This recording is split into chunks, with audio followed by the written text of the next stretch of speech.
guys. So today we're going to talk about germ theory again, beating a dead horse.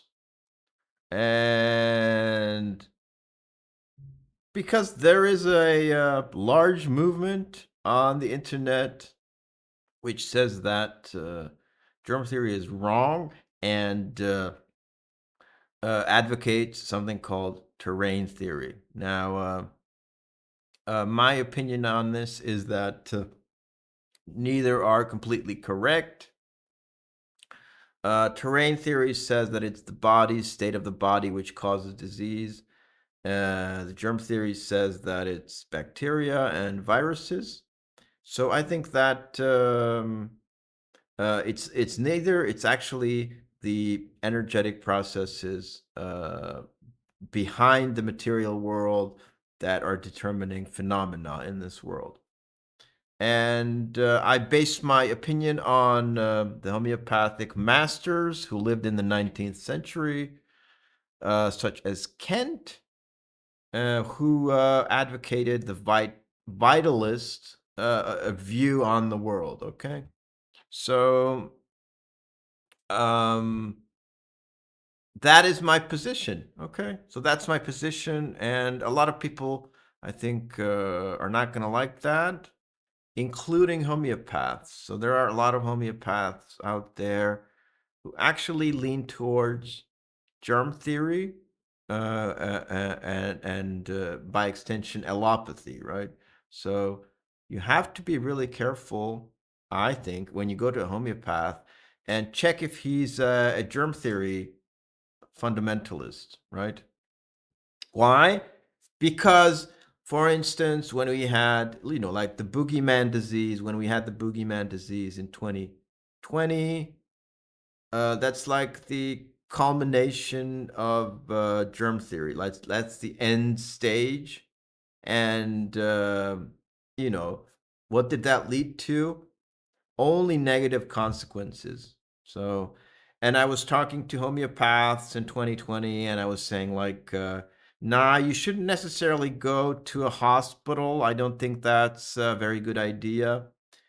And I was berated. I was told I'm insane, I'm a murderer, and stuff like that.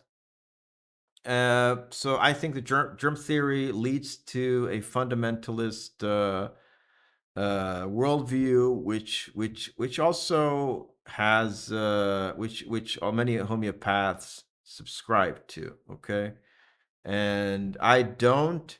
And today I'm just going to give you quotes from Kent against germ theory. Remember, I'm not a terrain theory person. I'm a vitalist, just like Kent. And so let's see some quotes on this topic. The tendency for the human mind to run after the visible that can be felt with fingers leads one to adopt foolish theories like bacteria doctrine. So Kent was against materialism, right? He's looking at, we're saying that phenomena in this world are determined by non-visible things. And the answer is not to look at the micro world, right? So fundamentalist, materialist scientists who are germ theory fundamentalists want to find the answers by going into the micro world, looking at the smallest possible things, and you'll never find them there. The processes are determined by the vital force and energetic phenomena. Most doctors have gone crazy over the vicious microbe as being the cause of disease and think the little fellows are exceedingly dangerous.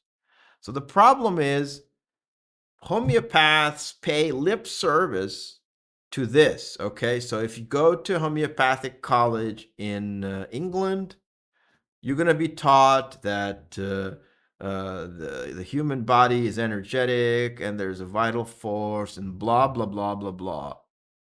But when they actually go into practice, or there is a real world situation, clinical situation, they do not prescribe to this, right? A lot of them. There's a big camp in homeopathy, like in England and France, who are who subscribe to the allopathic model. They want you to go to hospital. There's the integrative movement, integrating natural medicine and chemical medicine, which is impossible.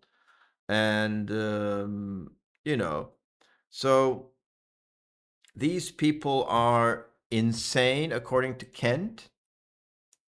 As a matter of fact, there's yeah. So the little fellows like the bacteria are dangerous is not true.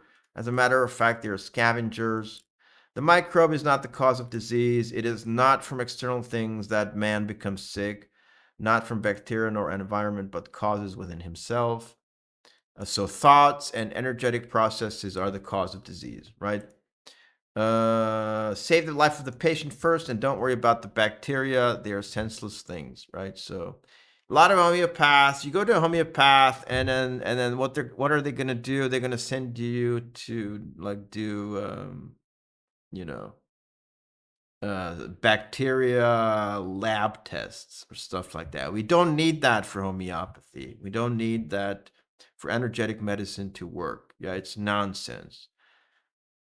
Yeah, so this video is basically, I guess, is about bashing homeopaths and alternative health practitioners who are stuck in the germ theory allopathic paradigm, even though they're, of course, paying lip service to homeopathy being an energetic medicine, and it's a very sad thing, right?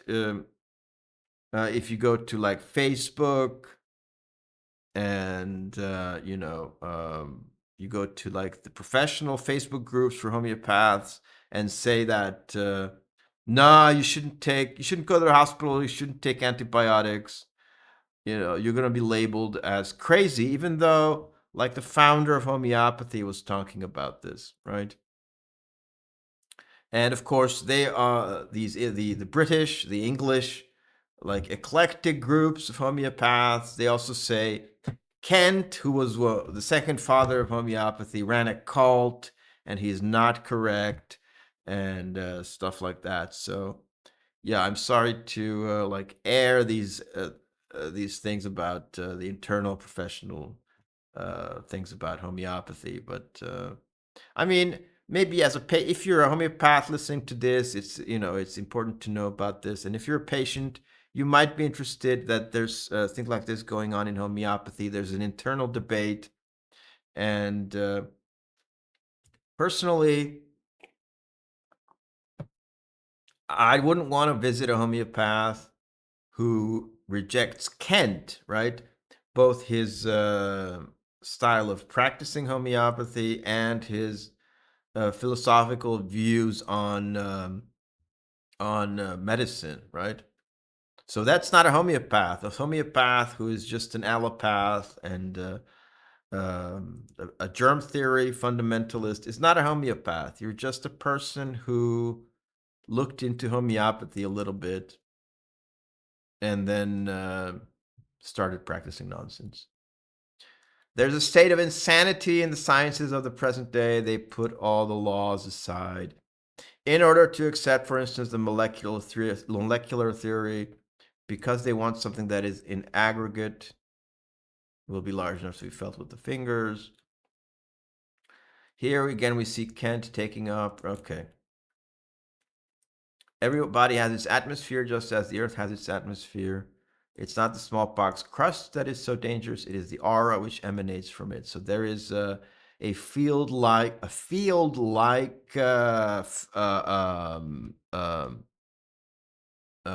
aura around diseased tissue or stuff like that, and it's not the physical matter which does the contagion, which is the cause of the disease. It is not from external things that man becomes sick, not from bacteria nor environment. Um, Here again, we see the important implication of being underscored by Kant time and again that disease cause is internal, not external. That which we call disease is but a change in the vital force. Disease is clearly and emphatically portrayed as the derangement in the vital force.